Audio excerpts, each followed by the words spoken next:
अस्सलाम वालेकुम नाजरीन। सतम की इंतहा एपिसोड 1 पार्ट 2 में आप देखेंगे एक और बच्चा कीचड़ की नज़र हो चुका था। किसी और की बदकारी का सज़ा एक मासूम नन्हे फरिश्तों को मिल चुकी थी। एक ऐसी गुनाह की सज़ा जो किया तो किसी और ने था, लेकिन भुगताना अभी ऐसी नन्ही जान को था। सजदा खाला, सजदा खाला कहाँ हो? नूरी ने सुबह सवेरे घर सर पर उठाया था, ब्लैक शर्ट चेन्स के साथ, पर्पल टी शर्ट पहने, एक गंदे से कीमती पार्स लटकाए, लंबे बालों की पानी टेल बनाए, वो यूनिवर्सिटी जाने के लिए बिल्कुल तैयार खड़ी। अब सजदा खाला को आवाज़ें दे रही थी जब एक अढ़ेल उम्र औरत बड़ी मुश्किल से तकरीबन भागती हुई आई थी। जी जी बीबी जी। भागते भागते इसका सांस बुरी तरह फैल चुका था। कहाँ गायब थी तुम?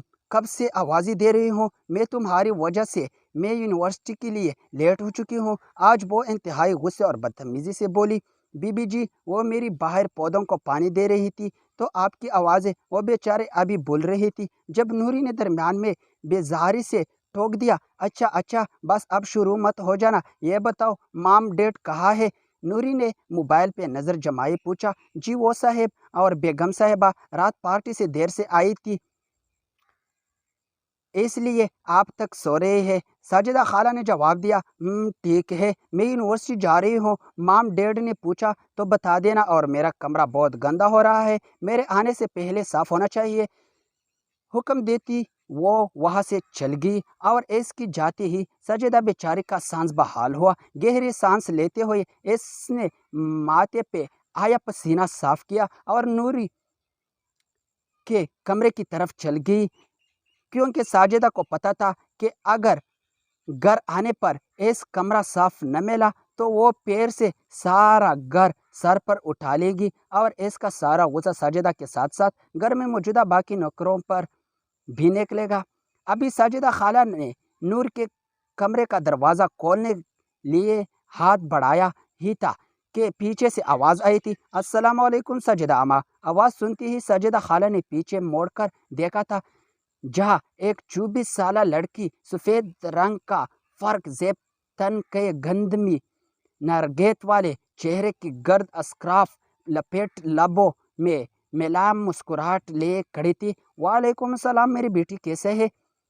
इसे देखती ही सजदा खाला ने सलाम का जवाब देते हुए खुशगवार लहजे में पूछा था, मैं तो बिल्कुल ठीक ठाक खुश बाश हूँ, लेकिन क्या बात है? आप मुझे कुछ परेशान लग रही है। आंखें में शरारत लिए दुआ ने मुस्कुराते हुए पूछा, क्योंकि उसे पता था कि फिर सुबह ही सुबह नूर ने कुछ किया होगा। अरे बेटा, पता तो है तुम्हें अपने बहन का इंतहाई खुदसर और बदतमीज़ है। अभी सुबह सुबह ही हुक्म दे दिया कि मेरे आने से पहले मेरा कमरा साफ कर दो। आप अगर नहीं किया या देर होगी तो फिर पता है तुम्हें कि वो तूफान खड़ा कर देगी। साजिदा खाला ने नूर के कमरे में दाखिल होते हुए उसे तफसील से बताया। जी साजिदा अम्मा, पता है, और मैं अल्लाह से इसके लिए बहुत दुआ भी करता हूँ कि अल्लाह उसको हिदायत दे।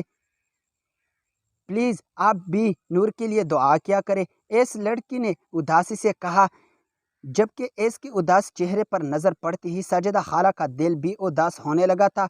तब भी उन्होंने बात बदलते हुए कहा, अच्छे छोड़ो इन सब बातों को, और ये बताओ कि नाश्ते में क्या लोगे? मैं जल्दी से नाश्ता बनाकर लाती हूँ, फिर दोनों मिलकर करेंगे। मैंने भी अभी नाश्ता नहीं किया। साजिदा खाला ने उसके चेहरे को मोहब्बत से दोनों हाथों में थामते हुए कहा, अरे आप क्यों बनाएंगे? नाश्ता मैं बना कर लाता हूँ, फिट फाट, बस अब जल्दी से यहाँ फारिग होकर आ जाए नीचे, दुआ ने कहा और किचन की तरफ दौड़ लगा दी। शामिर मालिक की दो ही बेटी थी, बड़ी बेटी दुआ जोहरा, जबकि छोटी बेटी का नाम नूरुल हादी था। दोनों बहनों में ज़मीन और आसमान का फ़र्क था। जहाँ नूर एक बहुत ही मगरूर, बदतमीज़ और खुदसार लड़की थी, वही दुआ बिल्कुल इसका उलट थी। वो एक नरम दिल और सुलझी हुई लड़की थी। नूर की इस हालत की ज़िम्मेदार इसकी माँ बाप ही थी, जो हमेशा से अपने एक अलग दुनिया में ही मसरूफ़ रहे थे। एक ऐसी दुनिया जिसमें جس میں صرف ان کا بزنس اور پارٹنر تھی۔ بچپن سے ہی ان دونوں کو ماں باپ کی محبت تو ملتی ہی رہی، مگر ان کی توجہ کبھی نہیں ملی۔ دعا کے ہوتے ہی اس کا ماں انیلا بیگم نے گورننس رکھ لی، خود سارا دن آفس اور وہاں سے آنے کے بعد کسی نہ کسی پارٹی میں پائی جاتی۔ انہیں دونوں ساجدہ خالہ اس کے گھر میں نکرانے کی حیثیت سے آئی تھی، یا شاید ان کو اللہ نے اس گھر میں بھیجا ہی ان بچوں کی خاطر تھا۔ ساجدہ خالہ نے آتی ہی جب دیکھا کہ دعا کی صحیح خیال نہیں رکھا جا رہا ہے تو انہوں نے انیلا بیگم سے گورننس کو نکالنے کا کہا، اور یہ کہ اب سے وہ خود دعا کا خیال رکھے گی۔ اور ہوا بھی یہی۔ ساجدہ خالہ نے دعا کی بہت اچھی پرورش کی۔ جب نور پیدا ہوئی تو انیلا بیگم نے اسے بھی ساجدہ خالہ کے حوالہ کر دیا، مگر وہ بچپن سے ہی ضدی تھی۔ سمجھ آنے پر جب اس نے دیکھا کہ اس کی ماں باپ کے پاس ہی ان کے لیے وقت نہیں ہے تو اسے بہت غصہ آتا تھا۔ جب سے وہ کبھی چیزیں توڑ کر اتارتی تو کبھی انسانوں کو مار کر ساجدہ خالہ اسے سمجھانے کی بہت کوشش کرتی، مگر نور ان کی بھی کوئی بات نہیں مانتی۔ 5ویں جماعت میں جب وہ اسکول میں تھی تو اس نے ایک بچے کا سر پاڑ دیا تھا۔ جیسے پہ اسکول کی پرنسپل نے نور کو اسکول سے نکال دیا۔ جب یہ بات انیلا بیگم کو پتہ چلی تو وہ فوراً نور کی اسکول پرنسپل سے بات کرنے پہنچ گئی۔ وہاں جا کر انیلا بیگم کے معاملہ کو سنبھال لیا اور شاہ میر مالک کو پتہ نہیں چلنے دیا، اس ڈر کی وجہ سے کہ کہیں شاہ میر مالک انیلا بیگم کو بزنس کے بجائے گھر بار سنبھالنے کا نہ کہہ دے، اور اس کی بات ہی یہی ہوتا۔ نور کچھ نہ کچھ غلط کرتی اور انیلا بیگم اس کی ہر حرکت پر پردہ ڈالتی، اس کے باپ کو پتہ نہ چلنے دیتی، جس کے باعث نور کو اپنے من مرضی کرنے کے لیے مزید آزادی مل گئی، اور وہ آئے دن کبھی اسکول مدرسے میں بچوں کو مارتی اور کبھی اپنے استاد سے بدتمیزی کرتی۔ سچ کہتے ہیں اولاد کی پرورش ماں باپ کا بہت بڑا کردار ہوتا ہے۔ شاہ میر مالک اور انیلا بیگم کی تعلقی نے نور کو از حد خود